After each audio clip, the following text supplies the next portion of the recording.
memiliki azam kemauan kuat seperti kita untuk nguri-nguri menghidupkan tradisi ta'lim, tradisi ngaji sebagaimana yang dulu ditradisikan oleh Rasulullah SAW. Mudah-mudahan niat baik kita ini menjadi wasilah yang kelak akan mendatangkan syafaat dari baginda Rasulullah SAW dengan izin Allah. Amin ya rabbal alamin. Tadi sudah dibaca dari surat An-Naba sampai surat An-Nas. Masya Allah. Tapi dari Al-Baqarah sampai ayat terakhir sudah. Alhamdulillah. Mari kita akhiri dengan hamdalah bersama. Jadi borong sama Bu Marwati semuanya. Luar biasa. Jadi nanti dilanjutkan dengan tausiah. Alhamdulillah. Kalau kita membaca Al-Quran bukan hanya teksnya, tapi kita juga membaca ayat Al-Quran dengan maknanya, dengan terjemahannya, maka itu sudah lebih dari cukup kita membaca buku tentang apapun. Bukan hanya buku tentang ilmu pengetahuan, tapi juga buku-buku tentang adab atau tentang akhlak.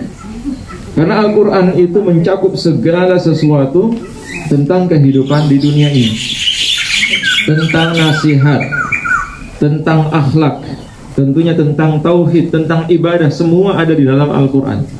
Maka sebenarnya orang yang paling alim, orang yang paling ngerti tentang kehidupan itu adalah ibu-ibu Urut Syamilah ini. Kenapa? Karena tiap hari bacanya baca Quran. Coba yang masih baca Quran angkat tangan. Baca koran, korannya udah galangan.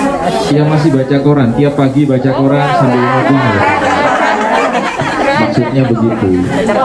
Kalau dulu ibu-ibu itu kan pagi-pagi bahkan belum sempat mandi, itu sudah duduk seperti ini, di sampingnya ada koran sambil ngeteh ngopi. Masa makan pisang goreng sambil baca Quran. Sekarang masih ada seperti itu? Sudah nggak ada. Korannya udah nggak ada. Sudah nggak ada koran kan? Korannya masih ada, tapi yang baca tidak. Nah, sebagai gantinya koran bukan, sekarang HP. Bahkan lebih parah daripada koran. Kalau dulu yang dibaca berita, sekarang yang dibaca yang dibaca WA. Maka dari situlah ada sebuah perubahan. Seolah-olah akhlak itu sudah mulai terkikis. Kita punya anak yang hampir 2 tahun tidak pernah sekolah offline, tidak pernah ketemu gurunya kecuali online. Zoom pagi, siang, sore, malam. Zoomnya hanya 30 menit, YouTube hanya bisa 3 jam lebih. Maka tidak mengherankan kalau tiba-tiba kita melihat perilaku yang aneh pada diri anak kita. Dia dari mana bisa bentak-bentak orang tuanya? Dari mana dia bisa berkata-kata kasar, kata-kata kotor, bahkan sering mengumpat?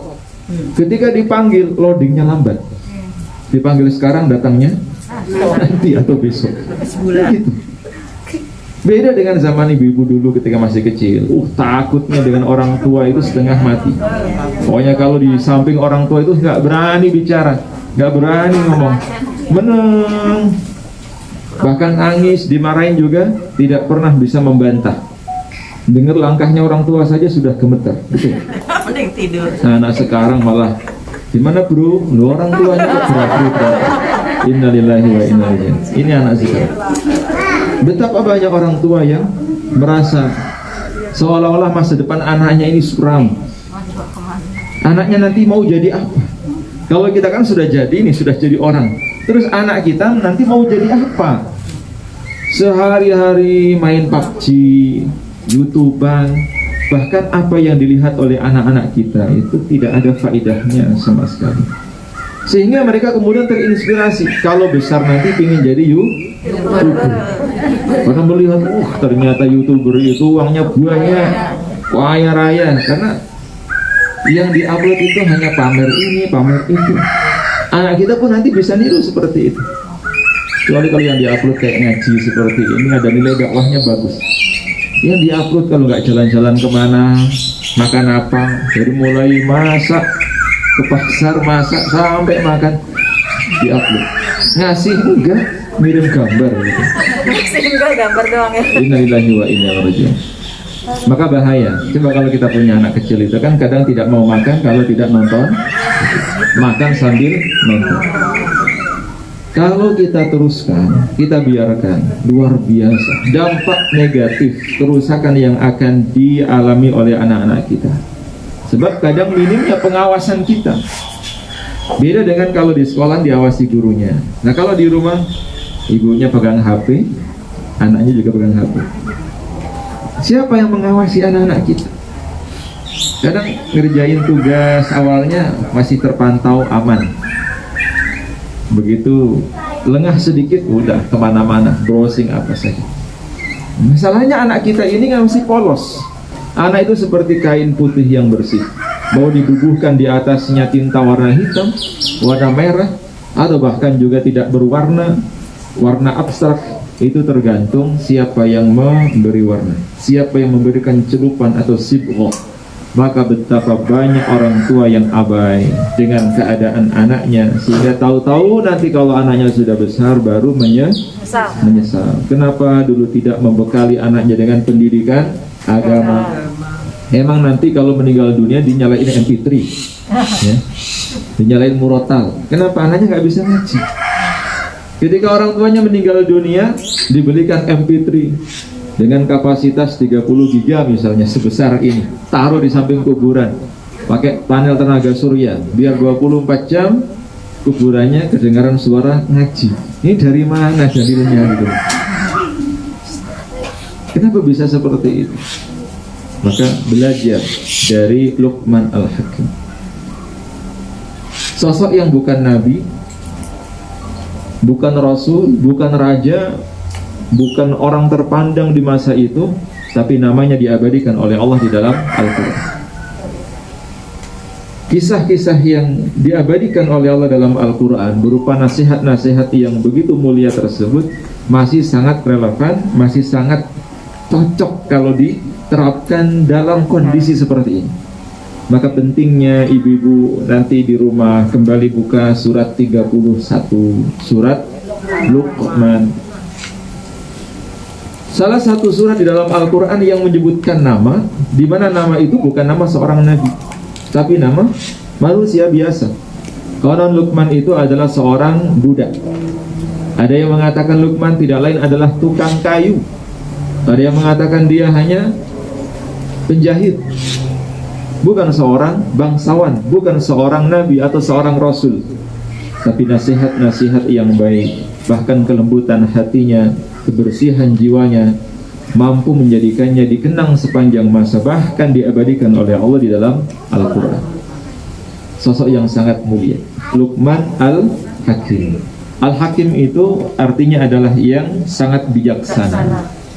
Hakim artinya sangat bijaksana. Luqman yang bijaksana. Orang yang bijaksana itu tidak harus nabi, tidak harus rasul, siapapun bisa bijaksana. Walaupun pendidikannya tidak tinggi, tapi bisa bijaksana.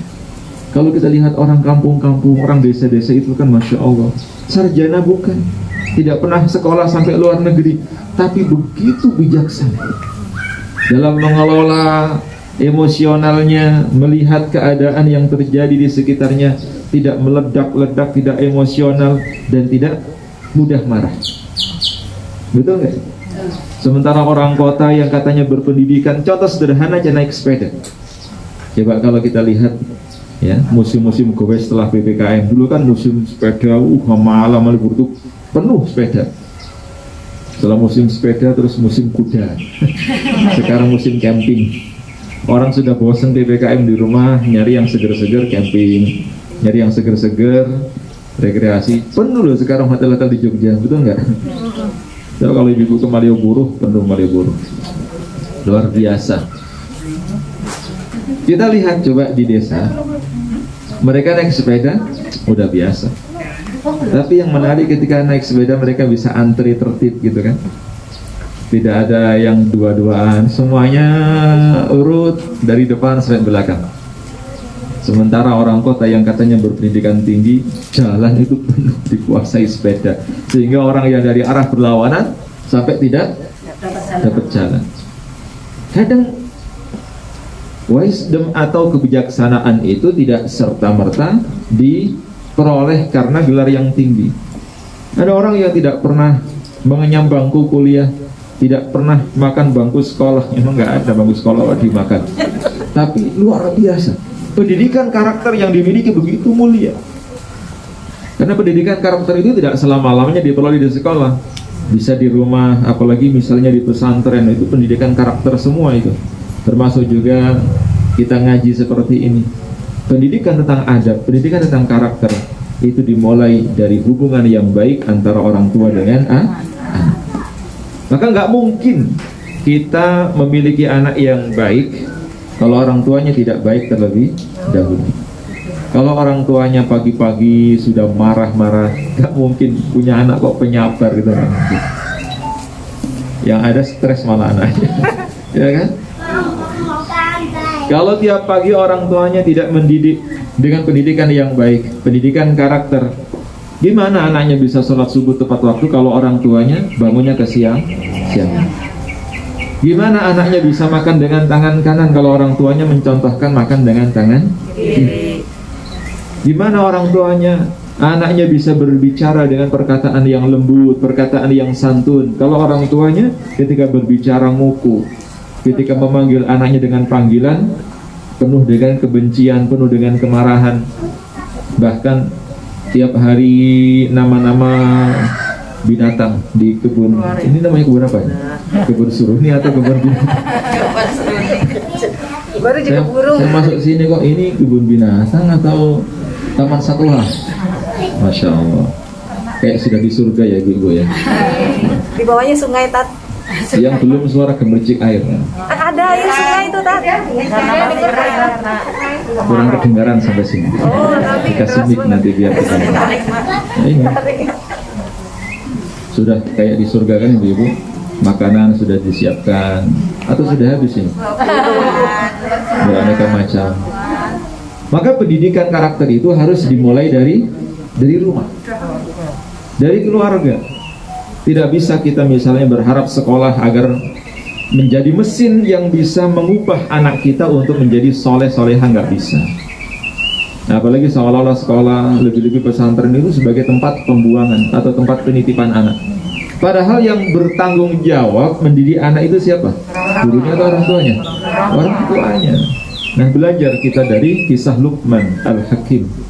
Beliau bukan manusia istimewa, bukan nabi, bukan rasul, tapi karena memiliki kebijaksanaan, memiliki hati yang bersih, yang mampu mendidik anaknya dengan pendidikan yang luar biasa, menjadi model, menjadi potret. Kalau kita ingin mendidik anak kita menjadi anak yang hebat, tirulah Luqman dalam mendidik anaknya. Luqman itu nama laki-laki atau perempuan? Saya punya ponakan namanya Luqmanul Hakim. Laki-laki kan? Iya. Artinya bapak. Luqman Al-Hakim itu seorang ayah, bukan seorang. Seharusnya saya ngomong di hadapan bapak-bapak. Pak, jangan hanya nyari uang, tapi ngaji gitu loh. Sayangnya seolah-olah semua tanggung jawab anak itu diserahkan ke siapa? Istri.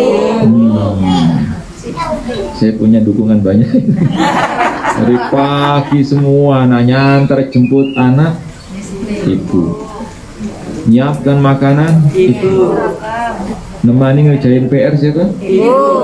Bapaknya mancing. Kalau nggak mancing, jalan touring bapaknya. Bapaknya touring ya, camping. Coba lihat Luqman Al-Hakim.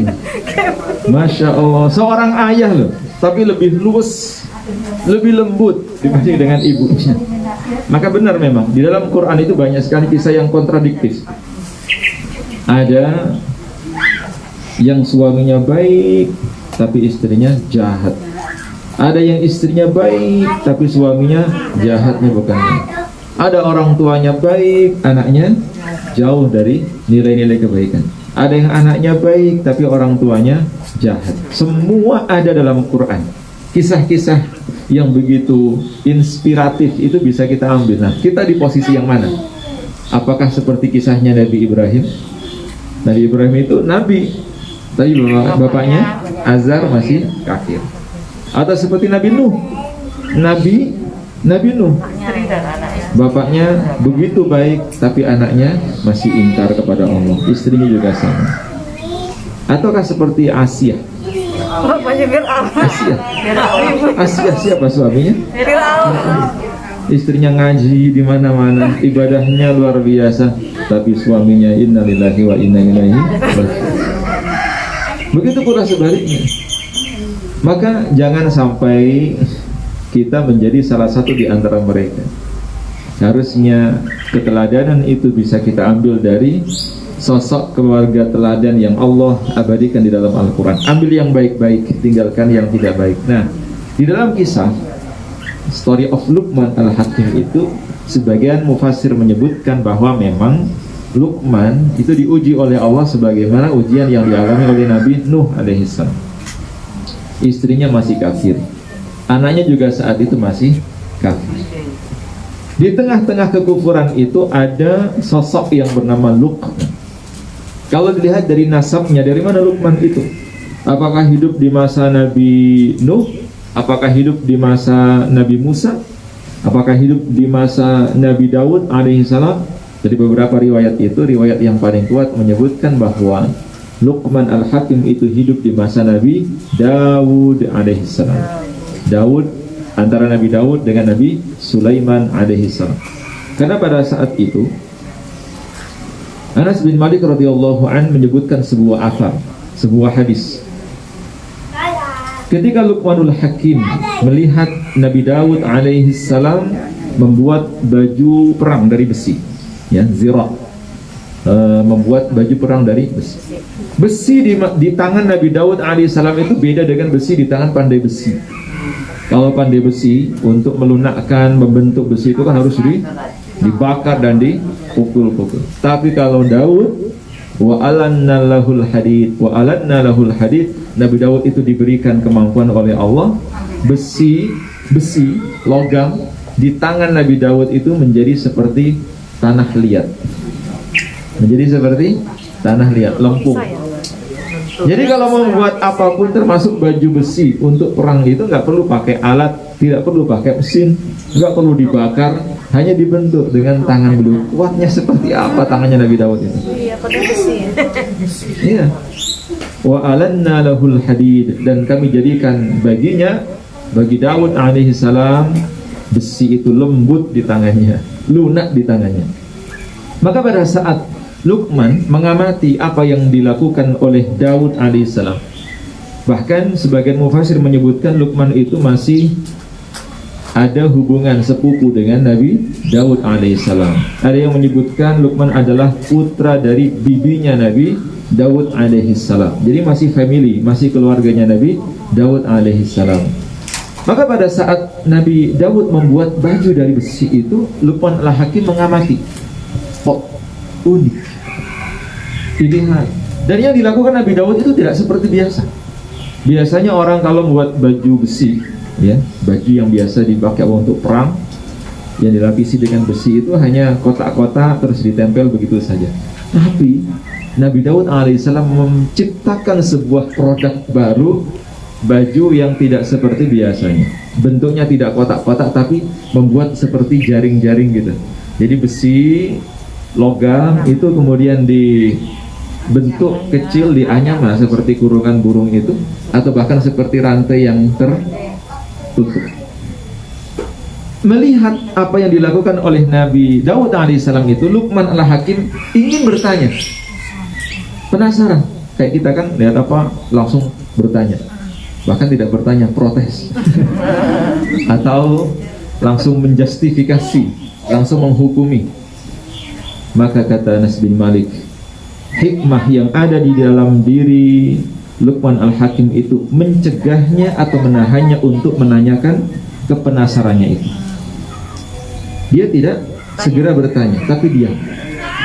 Sampai akhirnya baju besi itu jadi. Setelah jadi, Nabi Daud alaihissalam kemudian mengatakan, sebaik-baik baju besi adalah baju besi ini. Mendengar itu, Luqman kemudian berkata, sungguh diam itu adalah bagian dari hikmah. Diam itu bagian dari hikmah. Kadang sebagian besar orang yang hidup di masa ini kan karena penasarannya tinggi sehingga dia tidak sabar melihat sesuatu yang belum jadi diprotes, ya, atau bahkan mungkin diinterupsi.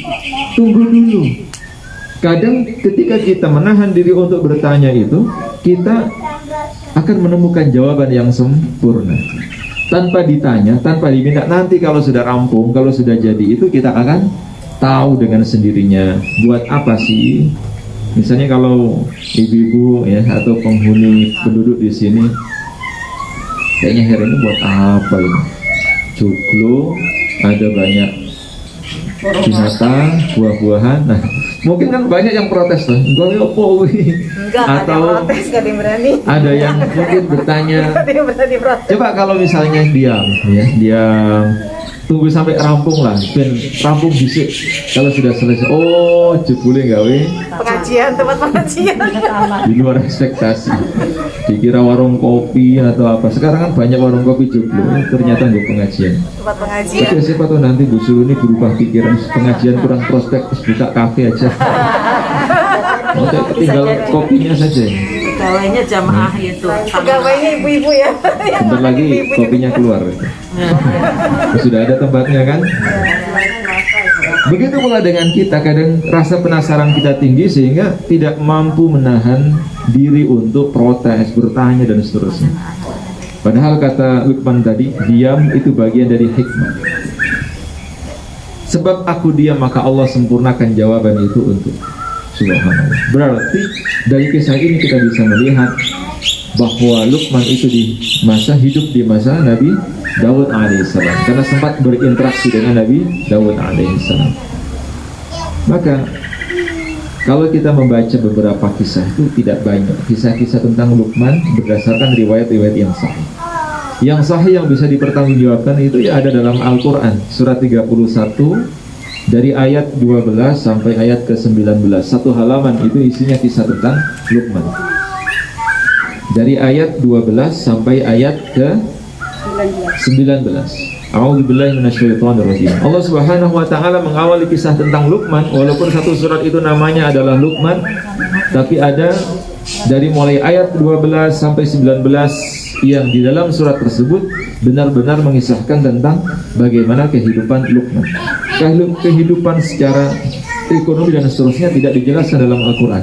Yang dijelaskan oleh Allah dalam Al-Quran adalah inti dari segala-galanya. Poin pentingnya yang berupa nasihat-nasihat yang sangat berharga, perjalanan hidup, dan juga bagaimana sikap Luqman di dalam menghadapi segala kenyataan yang terjadi. Insya Allah kalau ibu-ibu bisa menghafal ya, dan juga bisa memahami kisah tentang Luqman itu, udah jadi wali. Udah jadi wali. Paling tidak jadi wali, murid yang baik. Allah Subhanahu wa taala berfirman, a'udzubillahi minasyaitonir rajim. وَلَقَدْ آتَيْنَا لُقْمَانَ الْحِكْمَةَ أَنِ اشْكُرْ لِلَّهِ وَمَنْ يَشْكُرْ فَإِنَّمَا يَشْكُرُ لِنَفْسِهِ وَمَنْ كَفَرَ فَإِنَّ اللَّهَ غَنِيٌّ حَمِيدٌ. وَلَقَدْ آتَيْنَا لُقْمَانَ الْحِكْمَةَ. Dan sungguh kata Allah, setiap ayat yang diawali oleh Allah dengan kesungguhan itu artinya tidak main-main. Dan sungguh kami telah menganugerahkan kepada Luqman al-hikmata, hikmah. Apa artinya hikmah? Kita terjemahkan kebijaksanaan, atau bisa bermakna juga keadilan. Lawan daripada adil itu zalim, menempatkan sesuatu bukan pada tempatnya. Kalau adil itu menempatkan sesuatu pada tempatnya, termasuk juga bijaksana. Bijaksana sama dengan adil. Orang yang bijaksana itu orang yang mampu mendudukkan suatu perkara secara bijaksana. Ya, sebagai seorang hakim, seorang jaksa itu dituntut untuk bijaksana. Dia bisa menempatkan urusan ini urusan rumah, ini urusan kerja. Jangan sampai urusan kerja dibawa ke rumah, urusan rumah dibawa ke tempat kerja. Bulet di situ. dan itu bisa berbahaya. Dia bisa membedakan ini mana yang baik, ini mana yang buruk. Dia bisa membedakan mana urusan bersama, mana urusan pribadi. Maka orang yang memiliki hikmah, memiliki kebijaksanaan itu bersumber dari hati yang bersih. Tidak mungkin seseorang bisa memiliki kebijaksanaan yang sempurna kalau tidak bersih hatinya. Dan kebijaksanaan itu bisa dilatih, bisa diupayakan. Dengan cara apa? Dengan latihan. Misalnya ada orang yang suka marah-marah, latihan bagaimana caranya agar tidak mudah marah. Ada yang tergesa-gesa, latihan agar tidak tergesa-gesa. Ada yang kadang suka menuduh, suudzon, maka latihan agar selalu berbaik sangka. Semua bisa dilatih. Keburukan bisa diubah menjadi kebaikan. Dan semua ada ilmunya. Maka Luqman tidak serta-merta seperti itu kecuali melalui tarbiyah, melalui sebuah pendidikan yang sangat panjang, sebuah proses yang tidak mudah. Maka semua orang berpotensi untuk menjadi baik. Setiap orang pasti punya potensi untuk menjadi baik. Kadang orang-orang yang baik saat ini itu dulu masa lalunya tidak seperti yang sekarang kita lihat. Mereka telah melewati sebuah proses panjang sampai akhirnya menjadi orang yang mulia. Sama halnya dengan emas. Prosesnya sangat panjang, harus dibakar dulu, mungkin juga dibentuk dan seterusnya hingga menjadi emas. Atau seperti santan, prosesnya juga sangat panjang. Mulai diunduh ya, atau dijatuhkan dari atas. Jatuh dari ketinggian sekian meter sampai ke tanah. Sakit nggak jatuh? Sakit kan? Tidak berhenti di situ, terus dikupas, dipukul. Setelah dikupas, sayat-sayat, terus dicungkil dulu. Setelah dicungkil diparut. Setelah diparut diapain?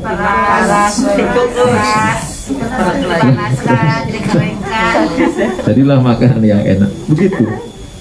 Untuk bisa menjadi baik itu tidak semudah membalik telapak tangan. Ujiannya banyak, godaannya besar, dan seterusnya. Maka belajar dari Luqman tentang kebijaksanaan yang Allah ilhamkan. Karena di situ Allah menyebutkan walaqad ataina, dan sungguh kami telah memberi. Berarti hikmah itu dari mana? Dari pemberian Allah Subhanahu wa ta'ala. Maka doa yang dibaca Rasulullah sebelum beliau meninggal dunia itu adalah wa alhiqna bis sholihin. Ya Allah, pertemukanlah aku dengan orang-orang sholih. Jadi sahabat yang baik itu sangat mempengaruhi agama kita, diri kita ya. Misalnya kalau kita ingin menjadi orang yang baik, ya harus bergaul dengan orang yang baik. Begitu pula sebaliknya. Nah, hikmah ini bukan datang dengan sendirinya, melainkan anugerah. Kalau di dalam ayat tersebut ya, ataina atau pemberian dari Allah Subhanahu wa ta'ala. Maka kata ataina atau pemberian itu bisa dimaknai juga wahyu. Sehingga ada sebagian ulama yang memahami bahwa Luqman itu seorang nabi. Karena sebagian besar nabi-nabi itu redaksi yang digunakan oleh Allah dalam pemberian wahyu itu juga sama ya. Wa atainahul hikmah wa fasslal khitab, seperti yang Allah anugerahkan kepada Nabi Musa alaihissalam. Nah, tapi jumhur ulama berpendapat bahwa Luqman bukan seorang nabi, tapi seorang hamba sahaya atau seorang manusia biasa. Apa yang Allah Subhanahu wa ta'ala ilhamkan kepada Luqman? Anishkur lillah, agar ia senantiasa bersyukur kepada Allah. Karena sesungguhnya wa may yashkur fa inna ma yashkuru li nafsi. Siapa yang pandai bersyukur, sesungguhnya dia bersyukur untuk dirinya sendiri. Jadi ibadah kita, ketaatan kita ini tidak akan menambah sedikit pun kemuliaan Allah Subhanahu wa ta'ala. Meskipun seharian kita di dalam masjid sujud nggak bangkit-bangkit, kemuliaan Allah tidak bertambah. Kemaksiatan yang kita lakukan dari pagi sampai pagi lagi, maka itu pun tidak menjadikan kemuliaan Allah berkurang. Jadi nggak ada pengaruhnya sedikit pun dengan kemuliaan, kebesaran, kekuasaan Allah Subhanahu wa ta'ala. Justru perbuatan yang kita lakukan itu akan kembali kepada diri sendiri. Maka di antara bentuk menuduh Allah suudzon kepada Allah adalah orang yang hanya meyakini bahwa ibadahnya hanya bermanfaat untuk dirinya di akhirat.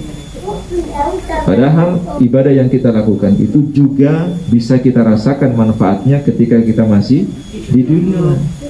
Ibu-ibu ketika sholat tenang nggak hatinya, pikirannya tenang kan? Ada begitu banyak masalah, kemudian kita sholat malam bermunajat kepada Allah, masalah kita diselesaikan. Jadi ada faidahnya. Ibadah yang kita lakukan harian, ketaatan yang kepada Allah yang kita laksanakan itu ada keutamaan atau ada balasan yang kita terima ketika kita masih di dunia. Tidak hanya nanti di akhirat.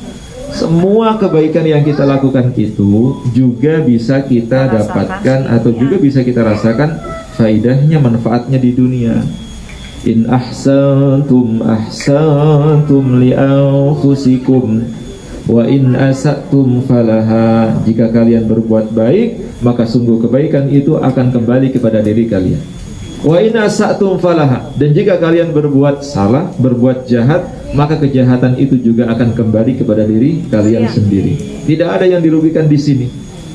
Maka Luqman al-Hakim itu dianugerahi oleh Allah. Wa laqad ataina Luqman al-hikmata anishkur lillah wa may yashkur fa innama yashkuru li nafsihi. Barang siapa yang bersyukur, sesungguhnya syukurnya itu kembali kepada diri sendiri. Tetapi wa man kafara fa innallaha ghaniyyun hamid. Barang siapa yang ingkar, sungguh Allah maha kaya lagi maha terpuji. Jadi tidak mengurangi sedikit pun kemuliaan Allah, tidak mengurangi sedikit pun kehebatan Allah. Maka justru ketika kita melakukan keburukan itu dampaknya kepada diri kita sendiri. Kezaliman yang kita lakukan itu kembali kepada diri sendiri.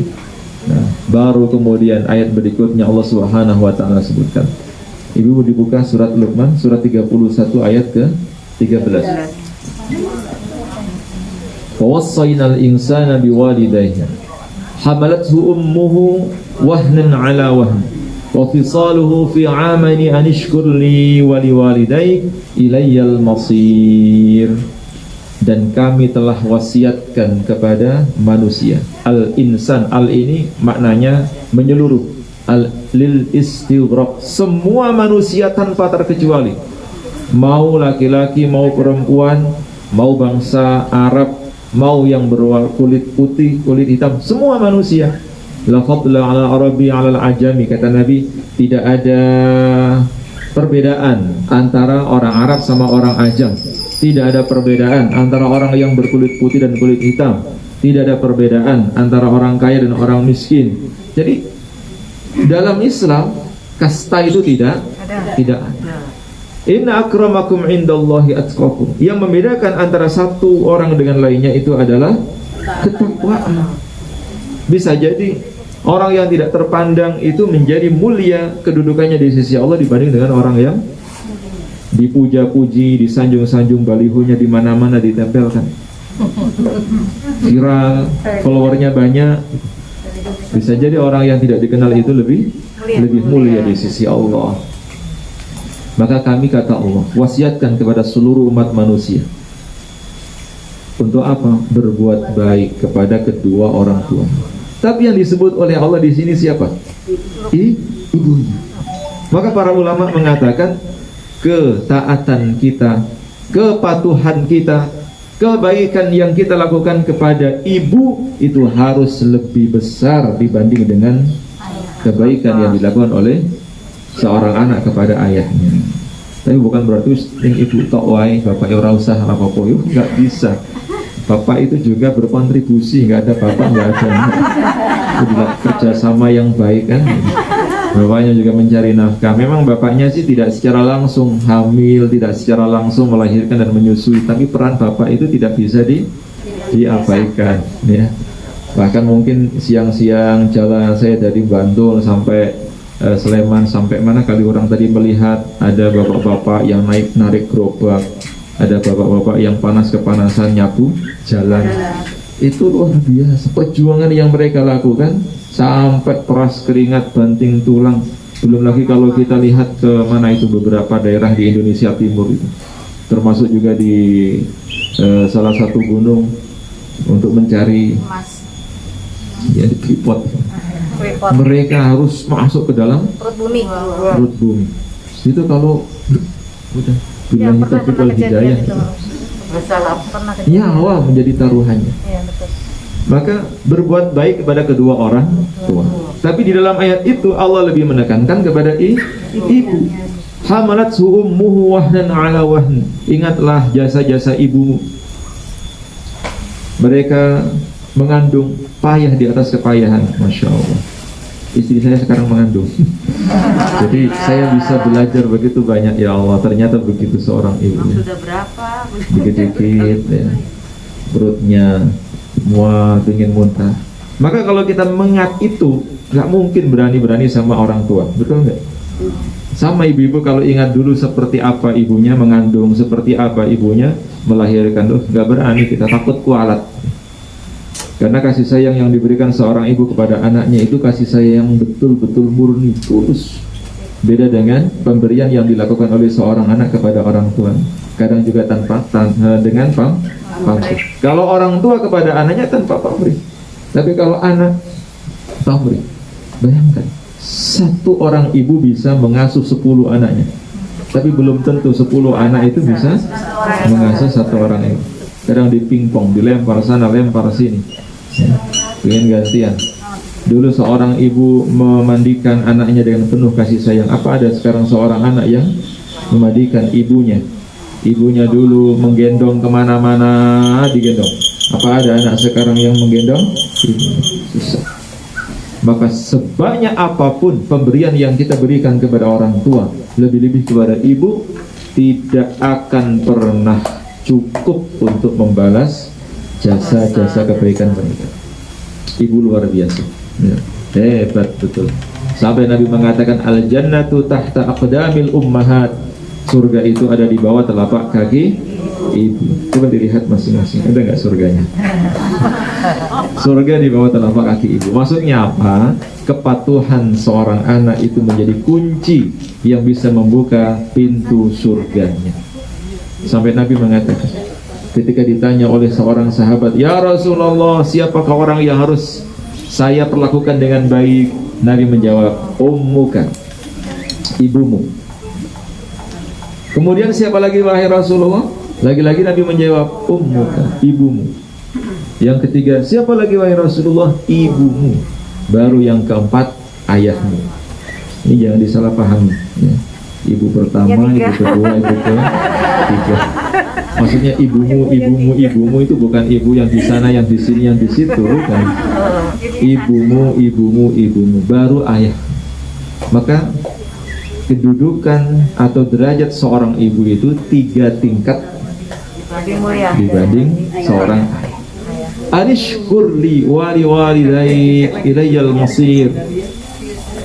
Tapi kata Allah, wa in jahadaka ala an tusyrika bima laysa laka bihi ilm fala tuti'huma wa sahibuhuma fid dunya ma'rufa.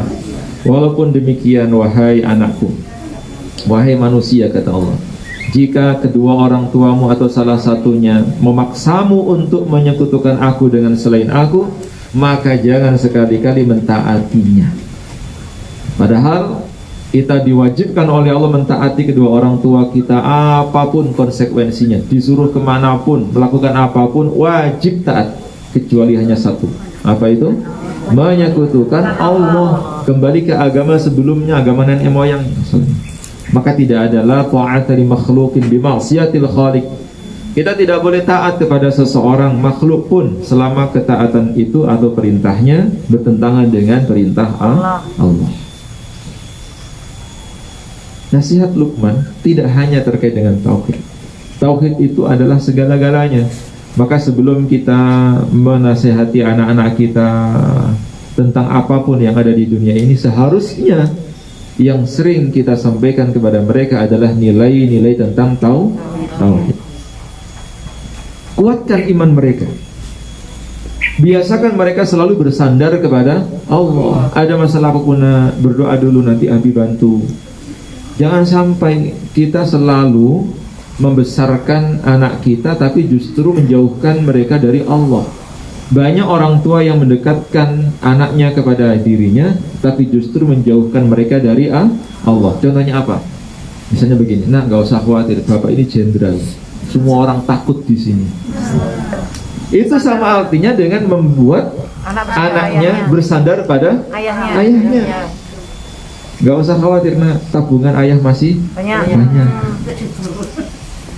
Sehingga anaknya kalau ada apa-apa larinya kemana? Ayahnya. Bukan ke Allah. Seharusnya kita sampaikan, mintalah ke Allah, bersandar kepada Allah, minta tolong kepada Allah. Ayah bantu, ayah dampingi, gitu. Bukan semua selama ayah masih ada. Emang kamu siapa? Selama bapakmu masih ada, semua menjadi gampang. Jangan, sehingga anak kita justru jauh dari Allah. Seharusnya kita meyakinkan pada anak kita, selama kamu masih punya Allah, selama kamu masih dekat sama Allah, selama kamu berdoa kepada Allah, Allah akan menyelesaikan urusan. Itu paham ya ibu ya? Jangan sampai kita menjauhkan anak kita dari Allah dengan terlalu pede bicara kepada anak kita, tenang anakku, ibu di sini. Nah ibunya mati piye? Terus anak ini mau kemana? Bersandar ke siapa? Lari kemana? Karena kesalahan dari kecil kita memanjakan anak kita, membuat mereka hanya bergantung kepada manusia, bergantung harta orang tuanya, bergantung jabatan yang dimiliki oleh orang tuanya, sehingga mereka tidak yakin kepada Allah atau bahkan tidak mengenal Allah. Na'udzubillah min dzalik. Maka Luqman menasihati anaknya dengan nasihat yang sangat berharga, berupa nilai-nilai tauhid. Karena apabila seseorang itu nilai tauhidnya kuat, maka dunia sebesar apapun permasalahan yang dia hadapi akan terasa kecil. Sampai jam berapa ini? Menang-menang lama nggak kajian terus dengan lama. Ustaz bisa. Ya. Sekarang jam berapa? Kita lanjutkan. Akan tetapi kata Allah, meskipun kalian tidak mentaati orang tuamu dalam kemaksiatan, wasahibuhuma fid dunya ma'rufan, tetap pergaulilah ibu kalian selama di dunia ini dengan penuh tanggung jawab, penuh kebaikan. Misalnya orang tuanya masih belum mendapatkan hidayah, tetap pergaulilah, hormati, layani, taati dalam hal-hal yang bersifat duniawi, bukan dalam hal yang bersifat agama. Misalnya kita disuruh murtad, ya nggak bisa. Tapi kalau masih harus membawa ke rumah sakit ketika sakit, harus melayani, capek kita pijitin, kemana kita antar sambil kita doakan, Rabbi firli wali walidayya warhamhuma kama rabbayani shaghira. Selama masih hidup doanya sampai. Doanya seorang anak walaupun kepada orang tua yang berlainan akidah sampai. Tapi kalau sudah meninggal dunia udah gak sampai, karena sudah terputus. Tapi kalau masih hidup sampai. Seperti yang dibaca oleh Nabi Ibrahim alaihissalam, beliau berdoa kepada Allah, doanya ditolak. Nabi Nuh alaihissalam berdoa kepada Allah untuk anaknya, ditolak. Bahkan kata Allah, ya Nuh, innahu laysa min ahlik, innahu amalun ghairu salih, fala tas'alni ma laysa laka bihi ilm. Wahai Nuh, bukan anakmu itu, karena dia bukan orang baik, dia bukan anak yang baik. Karena beda-beda keyakinan, beda akidah.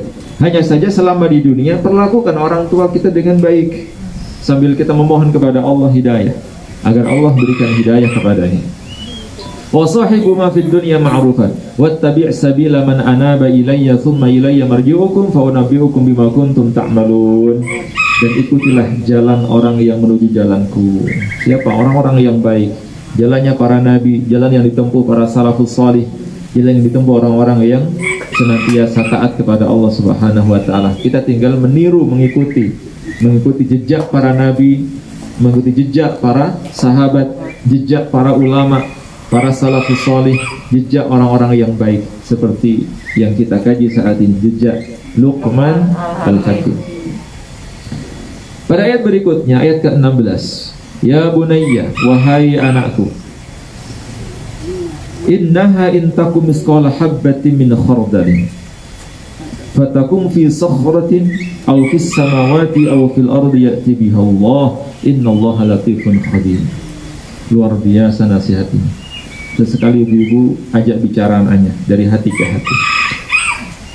Biar anak kita tidak terbuai dengan kepalsuan dunia. Banyak sekarang kepalsuan ada di mana-mana. Kalau kita hanya percaya dengan DP seseorang, banyak tertipu. Kayaknya masih umur 21 tahun, ternyata umurnya sudah 75 tahun. Siapa tuh? Banyak sekarang aplikasi-aplikasi mengembalikan Muda. wajah menjadi lebih muda. Ya Allah. Maka ajarkan anak-anak kita tentang realnya hidup ini, bukan kepalsuan dunia. Ya bunayya, wahai anakku, innaha, sesungguhnya, intaku misqala habbatin min khardalin fataku fi sakhratin aw fis samawati aw fil ardi ya'ti biha Allah. Allah itu tahu, nak, kamu melakukan apapun, sekecil apapun, engkau sembunyikan dari siapapun, engkau rahasiakan dari siapapun, Allah ngerti, Allah tahu. Tidak ada yang bisa disembunyikan dari Allah. Bapakmu tidak melihat, ibumu tidak tahu, tapi Allah tahu. Kadang anak banyak yang takut orang tuanya, takut bapaknya, takut dimarahi ibunya, takut tidak dapat uang jajan. Jadi berbuat baiknya ketika didasari rasa takut kepada orang tuanya. Orang tuanya nggak ada, wah kesempatan nggak sholat. Orang tuanya nggak ada, balik lagi, ya, nakal. Kenapa? Karena kesalahan sistem di situ. Harusnya kita tanamkan ada ayah, ada bunda, ada bapak, ada ibu muna. Allah tetap di sana. Allah maha mengawasi. Sehingga anak kita itu mau takut, mau berbohong itu, mau berbohong takut, mau melakukan kesalahan takut. Walaupun tidak ada orang tuanya di rumah, walaupun tidak ada CCTV yang mengawasinya, tapi dia merasa selalu dalam pengawasan Allah Subhanahu wa Ta'ala. Ya'ti bihallah, Allah melihat, dan semua kebaikan sekecil apapun itu ya'ti bihallah juga dibalas oleh Allah Subhanahu wa Ta'ala. Jadi jangan hanya berharap karena ingin mendapatkan ucapan terima kasih, rugi gitu. Jangan hanya berbuat ketika ingin mendapatkan pujian, apalagi takut cacian. Eman-eman. Ada yang memuji, ada yang membuli, biasa. Selama kita berbuat baiknya karena Allah, semua itu tidak ada artinya, tidak ada pengaruhnya sedikit pun. Innallaha latifun khabir, sesungguhnya Allah maha lembut, maha mengetahui. Pada ayat berikutnya, nasihat yang sangat berharga yang harus kita tanamkan kepada anak-anak kita adalah, ya bunayya, wahai anakku, aqimis shalah, dirikanlah salat. Meskipun syariat salat itu belum ada di masa Luqman, karena belum ada salat seperti saat ini, salat 5 waktu sehari semalam, ada takbir, berdiri, ruku, i'tidal, sujud, tidak seperti saat ini. Namun justru dalam kondisi saat ini sangat relevan. Dulu salatnya ya berdoa kepada Allah, karena salat itu artinya doa. Ya bunayya, wahai anakku, aqimis shalah, dirikanlah salat. Pertama, tanamkan kepada anak kita, sampai Nabi mengatakan murus sabiyya bis salati hina sab'a sinin. Perintahkan anak-anakmu untuk melaksanakan salat sejak usianya mencapai 7 tahun, dan pukullah ia dengan penuh kasih sayang ketika dia masih meninggalkan salat di usia 10 tahun. Tapi tidak perlu kita menunggu usia 7 tahun baru merintahkan mereka salat. Seharusnya dari kecil kita biasakan mereka sejak kecil, bahkan mungkin juga masih bayi udah biasa dibawa ke masjid. Kalau ibu-ibu sholat, taruh di sampingnya atau digendong. Pada saat baca, dikeraskan bacaannya, baca iftitah, baca fatihah, baca surat. Pada saat kita rukuk, dibawa. Sujud, taruh di sampingnya. Dibiasakan sholat sampai anak ini hafal gerakan-gerakan sholat, karena saking seringnya melihat orang tuanya sholat. Gak usah diajari pun dia kadang jungkar-jungkir sendiri gitu kan. Yang namanya juga anak-anak. Dia bisa mengikuti gerakan sholat yang dilakukan oleh orang tuanya karena memang sudah terbiasa melihat orang tuanya sholat. Tidak perlu menunggu umur 7 tahun. Seharusnya sudah dibiasakan sebelum mencapai usia 7 tahun. Nanti kalau sudah usia 7 tahun, si anak ini akan memiliki kesadaran yang sempurna, sudah bisa gerakan yang sempurna, sudah nggak rame lagi. Maka saya tidak heran kenapa di masjid-masjid di Indonesia itu banyak anak-anak usia SD, SMP kalau sholat itu ada yang tawaf, sa'i, sampai lempar jumrah. Bahkan ada yang tendangan maut juga kan, sama temannya senggolan dulu satu semuanya. Ya, kenapa? Karena memang sejak kecil tidak dibiasakan sholat, sehingga walaupun SD masih belum bisa sholat, SMP juga sholatnya masih main. Coba kalau dari kecil dibiasakan sholat, didampingi sama orang tuanya, jangan dibiarkan begitu saja. Kalau bisa memang setiap masjid itu ada pendampingnya. Anak-anak remaja tugasnya mendampingi anak-anak. Kadang orang tuanya ngajak anaknya ke masjid malah bikin ribut, sampai takmirnya mungkin marah, terus nulisi di kaca atau pintu masuknya, anak-anak dilarang masuk. Ini sama-sama salahnya, ini salah orang tua ngajak anak ke masjid, salah takmirnya juga menangani itu. Bukan berarti orang tua dilarang membawa anak ke masjid, dibawa ke masjid, tapi orang tua harus tanggung jawab. Apa tanggung jawabnya? Mendampingi dan memastikan anaknya tidak mengganggu jamaah yang lain. Ini lepas tanggung jawab, habis kuiring melayu-melayu orang, ya, dulan sakarepmu, nek mulai waktunya mulai loh. Ini piye toh? Salat itu seharusnya ada kekhusyuan, ketenangan, dan kewajiban orang tua untuk mendampingi. Maka di beberapa masjid sudah ada itu tempat salat khusus anak-anak, didampingi oleh remaja, DKM, sehingga anak ini kalau salat benar. Walaupun kadang kita juga tidak boleh menyalahkan kalau ada anak kecil salat lari, itu biasa. Yang nggak biasa itu kalau ibu-ibu naruh kacamata di depan sholat, terus di sampingnya ada anak mau lari, betul lagi menginjak kacamatanya, wah itu gelisah pasti, hilang khusyuk. Dampingi anak kita. Tapi kalau misalnya kita khawatir anak kita ganggu jamaah, tidak bisa kita dampingi, udah biarkan mereka sholat di rumah, biar didampingi oleh orang tua. Harus dikontrol, didampingi sampai nanti dia sudah dewasa, bisa melaksanakan sholat dengan sempurna. Prosesnya sangat panjang. Wa'mur bil ma'ruf, perintahkan yang baik. Wanha 'anil munkar, cegahlah yang munkar. Wasbir 'ala ma asabak, dan bersabarlah atas segala konsekuensi yang terjadi. Segala sesuatu itu ada konsekuensinya. Jadi orang baik ada konsekuensinya, orang buruk juga jadi konsekuensinya. Jadi orang baik kadang juga jadi bahan bergunjingan. Jadi orang buruk apalagi. Maka kalau kita takut apa-apa terjadi di dunia ini, mendingan gak usah hidup aja. Karena hidup ini segala sesuatunya ada konsekuensi. Selama kita berada di jalan yang benar, kita bisa mempertanggungjawabkan, tidak masalah. Gak usah ngurusi apa kata orang. Kalau kita sibuk mengurusi apa kata orang, gak pernah tenang hidup ini. Mendingan ke laut saja. Ini persis seperti kisah yang juga dinisbatkan kepada Luqman. Luqman itu suatu ketika sama anaknya ke pasar, bawa keledai. Awalnya keledai dikeluarkan dari rumah, anaknya yang naik, Luqman nuntun. Di jalan ketemu orang, ya, ini juga orang kurang kerjaan. Terus bilang, anak durhaka, masa anak enak-enak naik di atas keledai sementara bapaknya nuntun. Karena nggak enak dengan omongan orang, akhirnya anaknya disuruh turun, gantian bapaknya yang naik.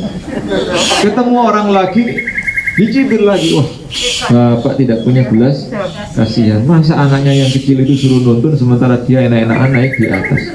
Bapak tidak manusiawi, serba salah. Akhirnya keduanya tuntun.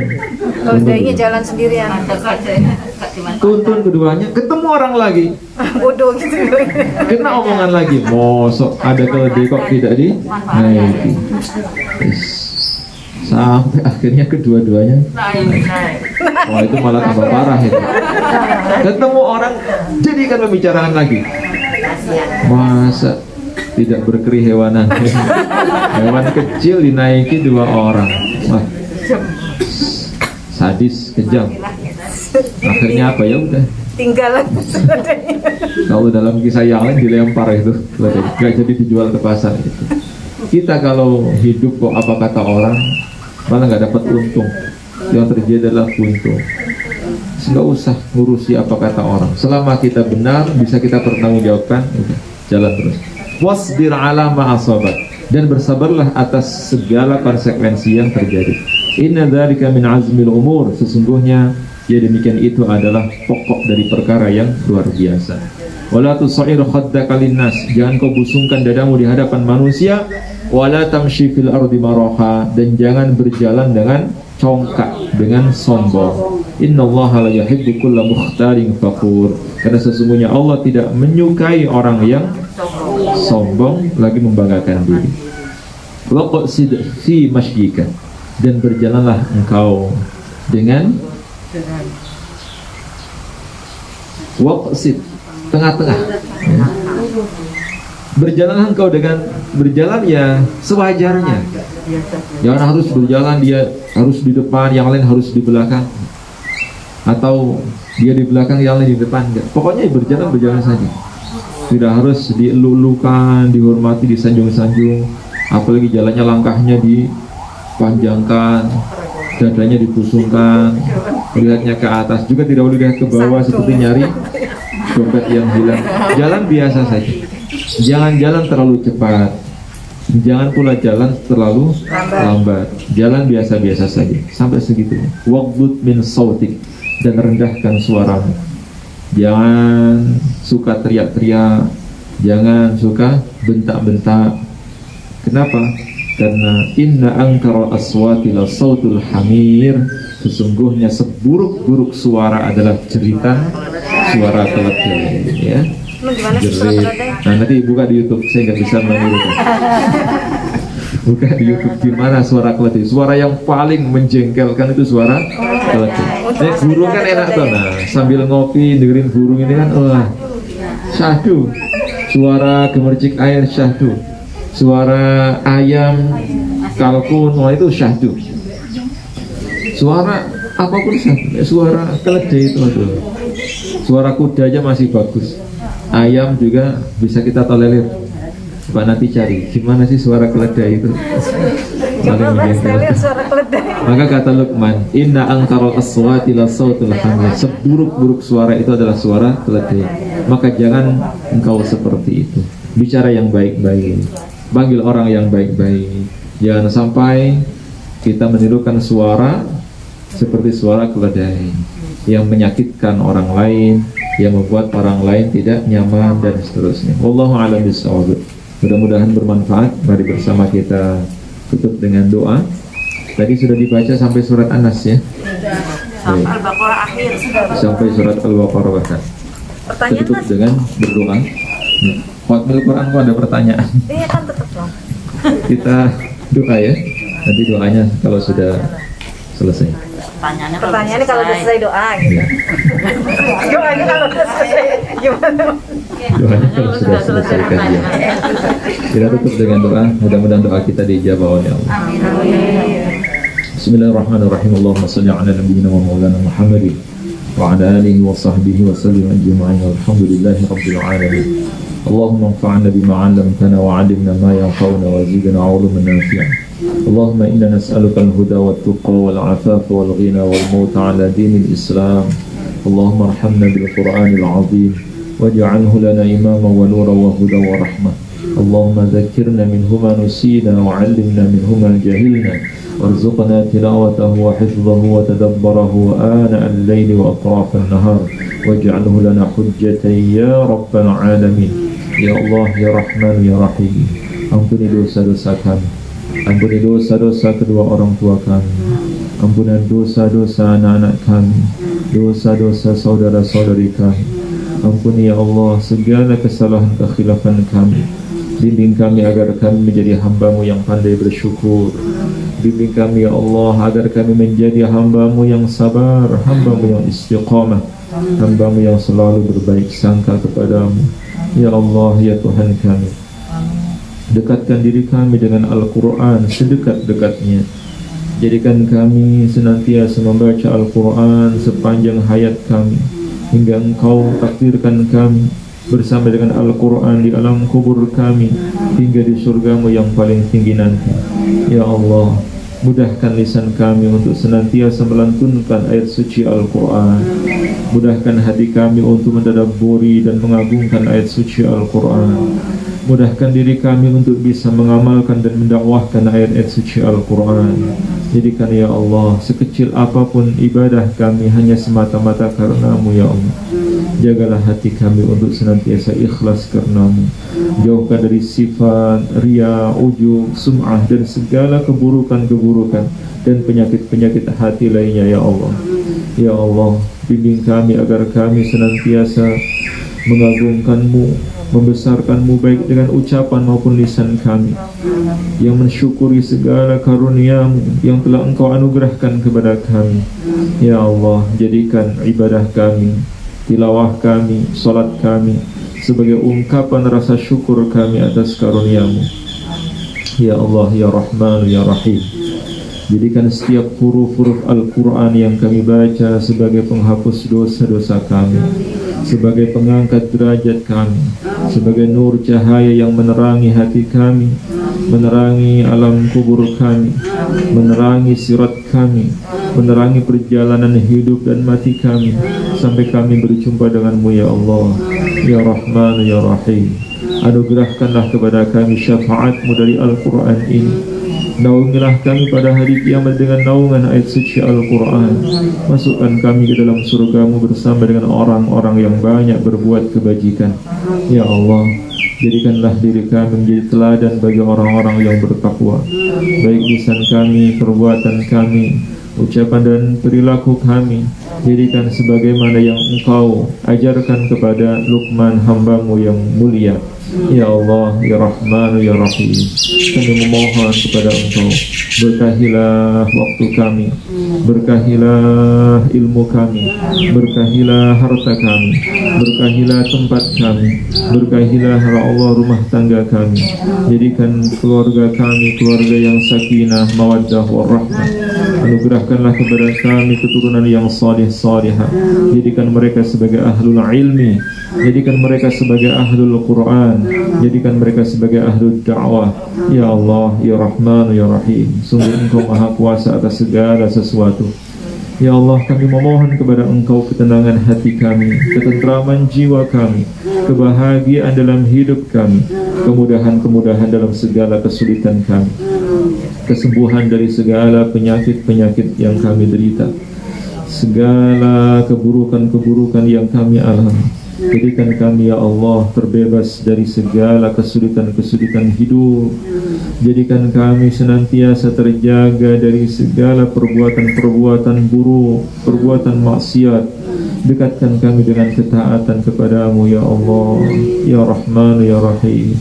Kami memohon kepada Engkau, terimalah amal ibadah kami, terimalah tilawah Al-Quran kami, terimalah sedekah kami, dan semua kebaikan-kebaikan yang kami lakukan pagi hari ini. Kabulkan doa-doa kami dan ampuni dosa-dosa kami.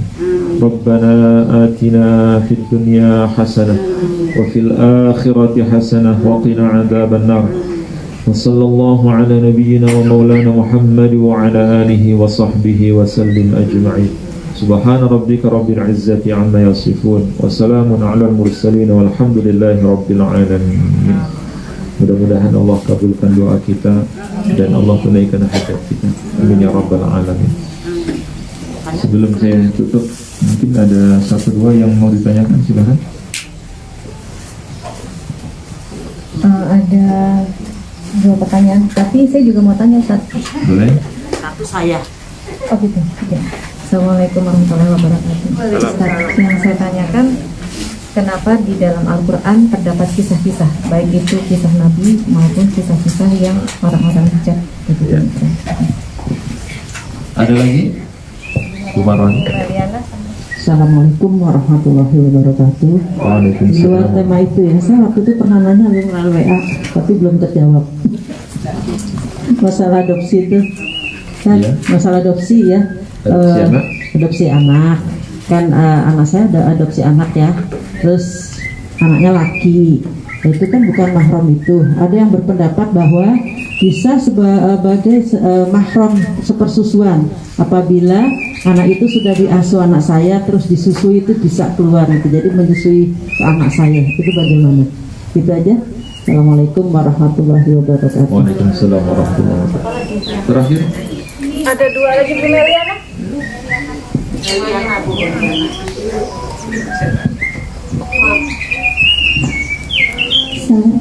Assalamualaikum warahmatullahi wabarakatuh. Bagaimana Ustaz, tadi kan kita harus ibu-ibu dan ibu ya Ustaz. Itu bagaimana suatu ketika ada seorang ibu sambung dan ibu mertua yang sama sekali yang tidak peduli kepada kita, terkesan cuek, itu kita bagaimana menyikapinya Ustaz? Jazakumullah khairan. Baik. Sudah ya, 3 pertanyaan. Ada Baik. satu lagi Ibu Sudaryanti. Terima kasih. Mana orangnya? Oh ya, Terima silakan. kasih Ustaz. Ye. Saya ingin menanyakan masalah sholat jamaah. Sholat jamaah kan pahalanya lebih banyak, lebih sekali dibanding sholat sendiri. Hal-hal apakah yang menjadi berat seorang imam dibanding dengan makmum? Karena saya pernah mengalami sholat bersama dengan teman-teman yang jadi imam itu ini apa namanya berat gitu. Akhirnya terus memutuskan udah sholat sendiri-sendiri. Nah kemudian saya yang maju jadi imam. Kenapa ada hal yang kok tidak mau jadi imam? Terima kasih atas. Baik. Yang pertama, kenapa di dalam Al-Quran banyak sekali ayat-ayat yang menyebutkan tentang kisah? Jawabannya simpel, kisah itu adalah nasihat yang paling mudah untuk disampaikan.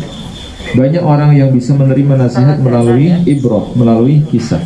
Yang memang sebetulnya kalau kita klasifikasikan kurang lebih sekitar 70% Al-Quran itu berisi kisah.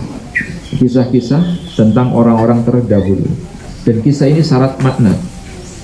Kisah teladan, kisah yang membawa kebaikan. Termasuk juga kisah tentang manusia-manusia jahat, manusia-manusia yang buruk dengan segala konsekuensinya. Dan kisah sejarah itu pasti akan berulang. Maka dengan kita mengetahui kisah-kisah sebab akibat yang terjadi di masa lampau, bisa kita jadikan sebagai pelajaran, mengambil pengalaman orang lain untuk menjaga dan melindungi diri sendiri. Itu. Tapi kisah di situ pun dibagi. Ada kisah yang membahas tentang akidah, kisah yang juga berbicara tentang muamalah, fikih dan seterusnya. Tapi begitu, para ulama menyebutkan menasihati dengan melalui kisah itu lebih mengena dan lebih mudah dicerna. Kemudian yang kedua, tentang adopsi anak. Anak adopsi beda dengan anak kandung, apapun statusnya. Meskipun Disusui gitu. meskipun anak tersebut ya disusui oleh anaknya, itu tidak mengubah maksudnya tidak mengubah hukum mahram dalam bentuk aurat. Yang namanya ibu angkat itu akan tetap menjadi ibu angkat selama-lamanya. Tidak ada hubungan, tidak ada keterkaitan. Maka misalnya kalau ibu angkatnya mengadopsi anak laki-laki, otomatis anak laki-laki ini tidak memiliki hubungan mahram dengan ibunya, juga tidak memiliki hubungan darah. Iya. Tidak memiliki hubungan mahram, tidak memiliki hubungan darah. Walaupun disusui. Maka iya, harus diubah mindset kita. Yang namanya mengadopsi anak itu tidak serta-merta membuat anak orang lain itu menjadi Anak kita. nggak bisa. Oh, saya ngadopsinya dari bayi procot. Iya, jangan kan dari bayi pocot. Baru kepalanya yang keluar saja itu nggak bisa. Pokoknya nggak bisa. Apalagi baru usia SD SMP. Karena bukan ibu yang hamil, bukan ibu yang melahirkan, hanya membesarkan. Sehingga masalah aurat jelas. Begitu pula sampai misalnya meninggal dunia, meninggalkan warisan, anak adopsi tidak punya hak untuk mewarisi. Jadi mengadopsi anak itu secara tidak langsung adalah membantu untuk membesarkan, membantu untuk mencukupi. Karena mungkin anak ini orang tuanya tidak jelas atau tiba-tiba menghilang dari peredaran, tidak bertanggung jawab, terus diadopsi. Sebagai sisi kemanusiaan saja, ya, untuk Ada menolong. yang berpendapat bahwa ini bisa ketika mungkin anak saya tuh terus beberapa tahun kemudian dapat anak perempuan. Bisa. Terus dinikahkan dengan si anak adopsi itu. Iya, nanti statusnya jadi menantu. Bisa. Tapi kalau status anak adopsi tok tanpa dinikahkan sini-sini, tanpa disusui sana-sini, tetap dia akan seperti itu. Kalau misalnya anak adopsi itu pengen kita jadikan sebagai anak mantu, ya otomatis dinikahkan dengan anak. Nah, kita bahkan, mohon maaf, anak adopsinya dinikahi sendiri pun bisa. Ya. Atau anak adopsi, ya, anak adopsi atau anak angkat dinikahkan, iya bisa. Wong mantan menantu anak adopsi saja bisa dinikahi kok. Seperti yang dilakukan Rasulullah SAW. Salah satu istri Nabi itu bernama Zainab binti Jahsy. Zainab binti Jahsy itu adalah mantan istrinya Zaid bin Harithah. Zaid bin Harithah adalah anak angkatnya Rasulullah. Setelah diceraikan oleh Zaid bin Harithah, anak angkatnya Rasulullah, istrinya, mantan istrinya dinikahi oleh Rasul. Zaid bin Harithah punya istri namanya Zainab binti Jahsy. Setelah diceraikan, lalu Rasulullah menikahi Zainab binti Jahsy tersebut. Itu gempar ya, sama kayak orang kita. Padahal itu hukum bahwa anak adopsi tidak ada hubungannya dengan status anak kandung. Kemudian yang ketiga terkait dengan ya, ibu sambung maupun mertua sebetulnya sama. Kasih sayang orang tua harus diberikan tanpa pilih kasih, tanpa ada perasaan, oh itu kan bukan anak saya, lepas tanggung jawab, tidak. Sehingga kalau misalnya ada seorang anak yang tidak mendapatkan kasih sayang dari orang tua sambungnya, tidak mendapatkan kasih sayang dari misalnya mertuanya dan seterusnya, maka orang tua atau mertua, termasuk juga orang tua sambung tersebut, melakukan kezaliman. Karena sesungguhnya sama hukumnya antara anak dengan menantu atau orang tua dengan mertua. Kita tidak boleh hanya sepihak dengan orang tua kita kandung, tapi kita buruk dengan orang mertua. Karena tidak ada mertua, tidak ada istri, tidak ada suami kalau tidak ada mertua. Mertua itu kan orang tuanya anak kita. Begitu pula dengan misalnya nih, saya lanjutkan dulu. Kalau suami atau bapaknya ya, bapak atau ibunya, salah satu di antara keduanya meninggal dunia, terus menikah lagi, maka secara otomatis itu menjadi ibu atau menjadi ayah, walaupun beda ibu, walaupun beda ayah, karena masih ada darah salah satu di antara dua orang tuanya yang terdapat di dalamnya, gitu ya. Jadi tetap harus seperti orang tua pada umumnya, tidak boleh dia pilih kasih, apalagi membeda-bedakan, gitu. Assalamualaikum warahmatullahi wabarakatuh.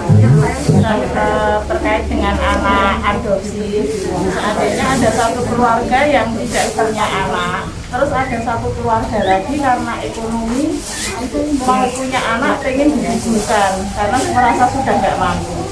Nah, anak ini dari kandungan sudah diminta, terus setelah dewasa anak ini sudah dikenalkan ke orang tuanya, dijelaskan, tapi orang tua juga tidak begitu respect, dan anak ini akhirnya tumbuh jadi anak yang baik. Untuk masalah warisan utang, kalau selagi kita hidup, ini harta ini kita hibahkan sampai 75% itu bagaimana? Boleh, boleh, asal tidak dibagikan setelah meninggal dunia. Jadi kita masih hidup nih, kita punya anak adopsi, satu anak, kita punya uang 1M. Selama kita masih hidup itu uang kita. Lalu kita panggil anak adopsi kita, karena sudah seperti anak sendiri, kita bilang, Le, ini untuk kamu. Itu namanya wasiat atau juga hibah. Kalau warisan kan sudah meninggal dunia, boleh seperti itu.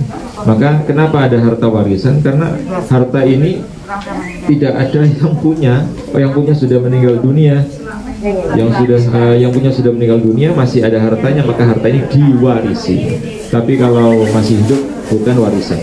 Terakhir, ibu yang bertanya tadi tentang sholat berjamaah jadi imam, kenapa kok memberatkan diri jadi imam? Karena tidak mengetahui ilmunya. Kalau dia tahu ilmunya nggak mungkin surung-surungan, dorong-dorongan, atau tidak ada yang berani maju untuk jadi imam. Tapi kalau tidak tahu ilmunya ya kadang berat jadi imam. Karena memang imam itu ya ummul qauma aqrahum li kitabillah. Hendaknya yang menjadi imam itu orang yang paling segalanya, paling baik Qur'annya, baik bacaannya, hafalannya, fasihnya dan seterusnya. Dan imam itu punya tanggung jawab memastikan keabsahan sholat makmumnya. Maka kalau ada makmum yang kurang sempurna akan disempurnakan oleh imamnya, begitu pula sebaliknya. Gitu ya. Baik, karena sudah tidak kondusif, kita akhiri bersama dengan doa kafaratul majlis. Subhanakallahumma wa bihamdika asyhadu an la ilaha illa anta astaghfiruka wa atubu ilaik. Assalamualaikum warahmatullahi wabarakatuh.